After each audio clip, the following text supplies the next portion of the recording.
as pessoas mais baratas do que era, mais barato relativamente, tenho que explicar isso. A proporção do que as pessoas pagam é inferior à proporção do que as pessoas pagavam em 2005 e em 2006.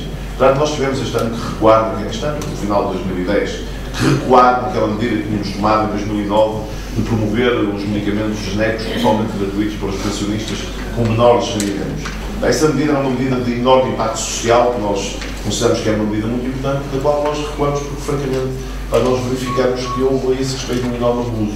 Nós podemos penalizar-nos um pouco por esse abuso e podemos sempre dizer que acabou também por pagar o justo pelo pecador, como diz o povo. Mas a verdade é que nós tínhamos estimado que essa medida teria um custo de cerca de 34 milhões de euros por ano e custou-nos, no primeiro ano de aplicação, 100 milhões de euros em vez de 34.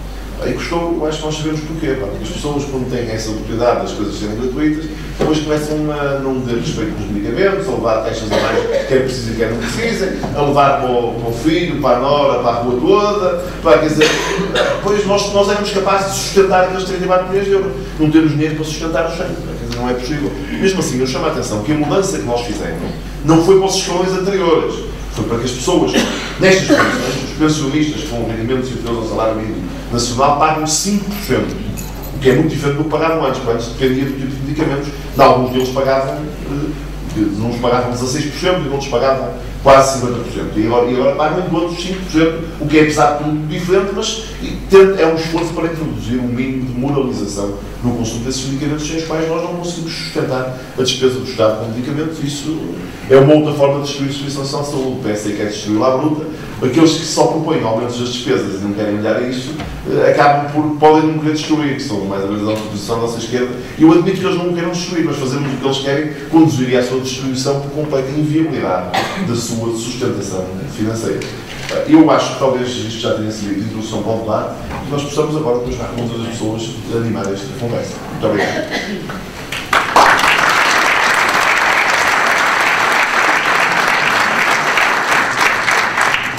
Eu iria então, antes de passar a palavra à Dra. Margarida, dizer aqui 2 ou 3 comentários em relação ao que disse o Dr. Manuel Pizarro, mas antes disso queria cumprimentar a Maria Isabel Montella, que é a nossa anfitriã, Presidente da Conselhia, e que igualmente o camarada Manuel Pizarro é Presidente da Conselhia do Porto, portanto há aqui algumas curiosidades que importa salientar. E o João Sá disse aqui umas coisas retratou e esvaziou o conteúdo das anotações que eu tinha feito, mas há aqui alguma coisa que ele tem que nos dizer mais, nomeadamente em relação ao Centro Oncológico de Viseu. Não o deixaremos sair daqui se ele não nos disser que neste mês de fevereiro o dossiê ficará fechado. Se não teria da Liga Europeia nesta convenção, certamente. Nós sabemos, isto é então de brincadeira, mas a brincar ele dará certamente boa nota disso. Depois também gostaria que, se fosse possível, que dissesse algumas palavras que levaram à constituição do centro hospitalar, que dava uma polémica de Viseu Tondela, injustamente o PSD ter feito o aproveitamento político deste facto.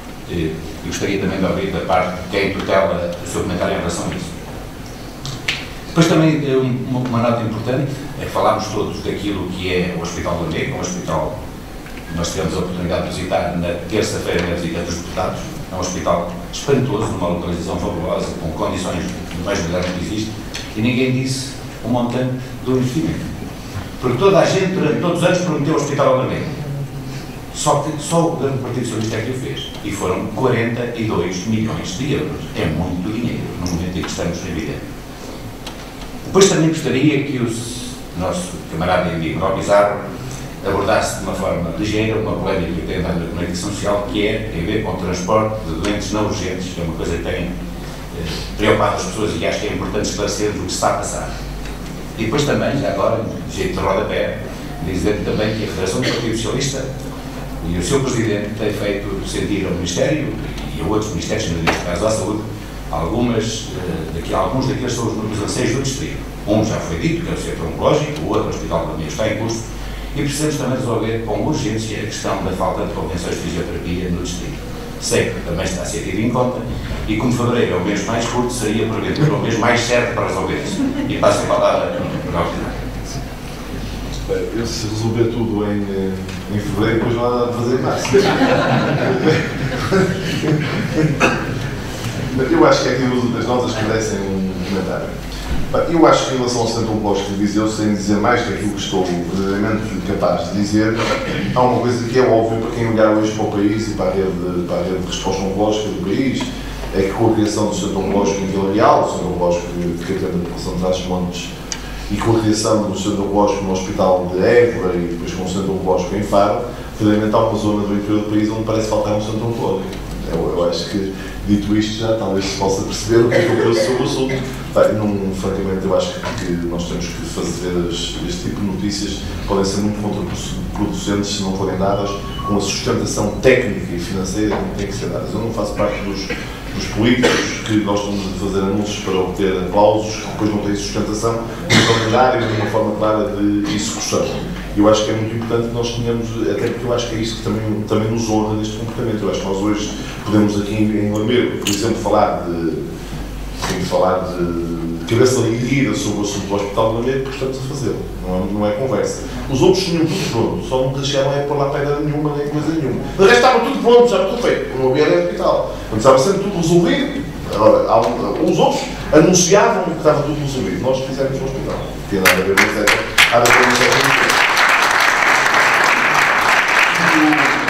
O que o Zé Rui nos disse é absolutamente adequado. Nós estamos a fazer em Lamego um investimento de cerca de 42 milhões de euros.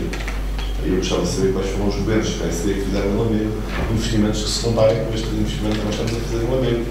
Porque também há uma certa conversa entre o investimento. Eu sei que agora o PSD já está numa fase, eles começaram porque eram contra os investimentos no TGV e no aeroporto, depois agora já passaram para as estradas e agora até já os hospitais eles têm dúvidas.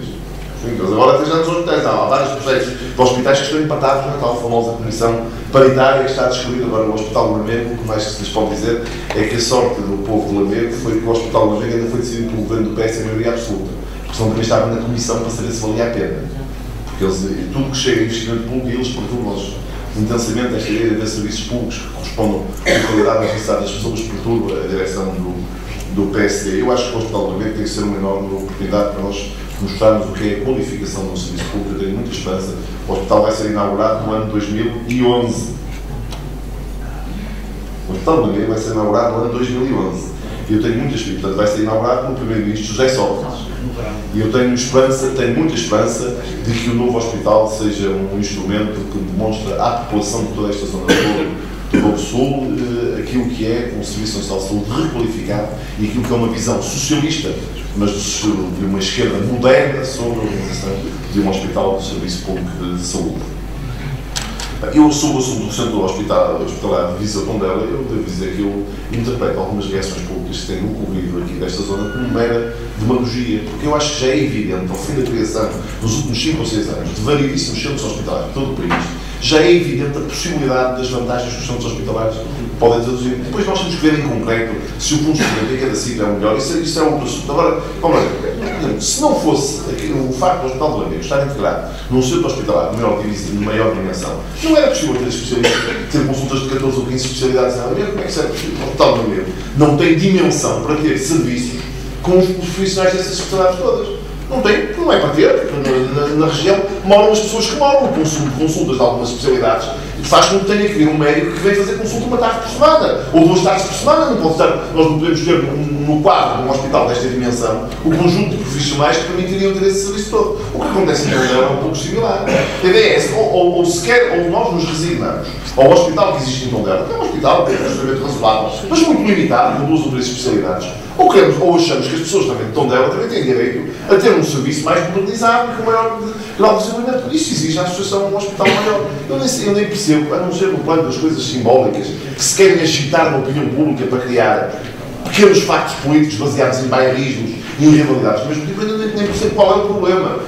No caso de Tondela, o que é mais gritante ainda é que, ainda por cima, a administração do Hospital de Tondela já é feita por um membro da administração do Hospital de Viseu, nem aí, porque em alguns sítios ainda é que vai desaparecer o lugar da administração, mas além disso, nem esse facto acontece. Eu acho que é a tentativa de criação das pessoas de um medo que se compara um bocado ao que eles fizeram no Lamego, que é a ideia de nós podemos fazer um hospital. agora que o hospital está em construção, o hospital não vai valer nada, pá, e não deve a mesma conversa. Quer dizer, a agitação de um medo, de uma espécie de uma coisa que todos, a maior parte de nós como somos socialistas, somos um bocadinho melhores que os outros. Mas toda a gente tem um bocado de medo à mudança. A mudança cria sempre alguma ansiedade e alguma expectativa, porque mesmo quando nós não estamos muito contentes com o que temos, a verdade é que a mudança é uma coisa que a gente não sabe o que vai ser. E eu acho que o que eles andam a fazer, o que aliás tem a ver com uma dos principais fatores de instabilidade da vida política portuguesa, que é a falta de qualificação do principal partido da oposição, que já não tem nenhuma ideia para transmitir às pessoas. A única coisa que faz é tentar criar dificuldades às ideias dos outros, e nomeadamente esta coisa estão sempre a dizer, olha que vai ser uma desgraça, olha que vai ser... Claro que depois eles beneficiam de uma coisa, que é o facto da comunicação social ser muito indulgente com eles e não fazer periodicamente a revisão das várias desgraças que iam acontecer ao país, com várias coisas que nós íamos a fazer e iam acabar com o país, e que afinal nós fizemos e que não aconteceu mal nenhum, antes pelo contrário, em algumas áreas só melhoraram, mas que verdadeiramente depois ninguém sabe. Portanto, agora a nova desgraça vai ser o centro hospitalar. O centro hospitalar tem como único objetivo melhorar a gestão e permitir fazer um conjunto, de prestar um conjunto de serviços em Tondela que o Hospital Tondela isolado nunca poderá prestar em função da dimensão da população que atinge. Em relação ao transporte de doentes, para distinguir o princípio da maneira como nós vamos aplicá-lo, o que o novo despacho no transporte de doentes diz é uma coisa relativamente simples e que eu acho que é consensual. Uma das coisas já existia, é dizer que só haverá transporte de doentes para quem tenha indicação clínica para ser transportado. Isso é evidente. Se me disserem que o facto de isto agora vir deste novo despacho chama mais a atenção para a necessidade de ser rigoroso a esse nível, está bem, mas isso estamos todos de acordo que tem que ser rigoroso a esse nível. Essa parte não introduz novidade. Depois introduz um outro elemento, que é o elemento que tem que haver uma ponderação da condição de recursos do beneficiário do transporte. Mas devo dizer que o que diz o mesmo despacho, uns pontos mais abaixo, é que isto será materializado num regulamento e que no regulamento será visto como é que são aplicados estes princípios. E o que é absolutamente extraordinário é que uma parte das organizações não desliga ignorar que o despacho prevê ele próprio que só entrará em funcionamento da base de um regulamento que explicará como é que os princípios são cumpridos. Porque, desde logo, a condição de recursos no transporte de doentes não urgentes é muito mais complexa que noutras áreas. Eu dou um exemplo que todos percebem. Nós podemos definir qualquer condição de recursos para pagar ou não pagar o transporte de uma pessoa ou uma consulta. Pode gastar algum dinheiro, mas vai a uma consulta, vai uma vez. Mas, por exemplo, pode-se aplicar a mesma condição de recursos para pagar ou não pagar o transporte dessa pessoa, por exemplo, para a hemodiálise. Não se pode aplicar. A hemodiálise é feita 3 vezes por semana, 152 semanas por ano, durante os anos que ele viver.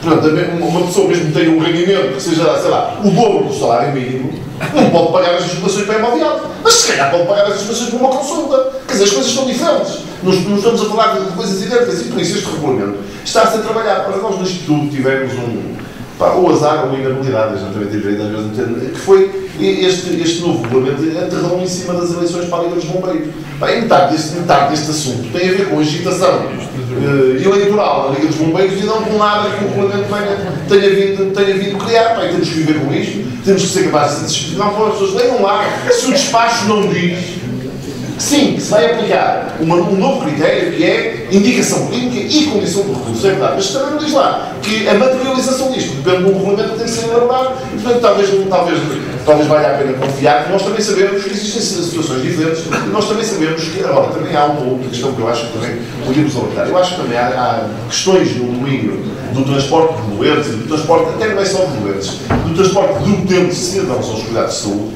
que também não podem ser tratados todos pelo Ministério da Saúde. Quer dizer, também não é muito lógico colocar em cima do Ministério da Saúde a resolução de todos os problemas do país. Às vezes tenho a sensação que colocam em cima de nós mais que aquilo que nós somos capazes de fazer a certa altura. Até a deficiência de rede de transportes públicos em muitos municípios é quase que errar as nossas costas. Bem, eu lá conseguir mobilizar os serviços de saúde, eu ainda consigo assumir essa responsabilidade. Agora, resolver os outros problemas todos que existem localmente, incluindo a rede de transportes públicos, quer dizer, isso está manifestamente para além daquilo que o Ministério da Saúde é capaz de organizar. Eu acho que respondi a estas questões todas. Obrigado, Dr. Manuel Pizarro. Como já estamos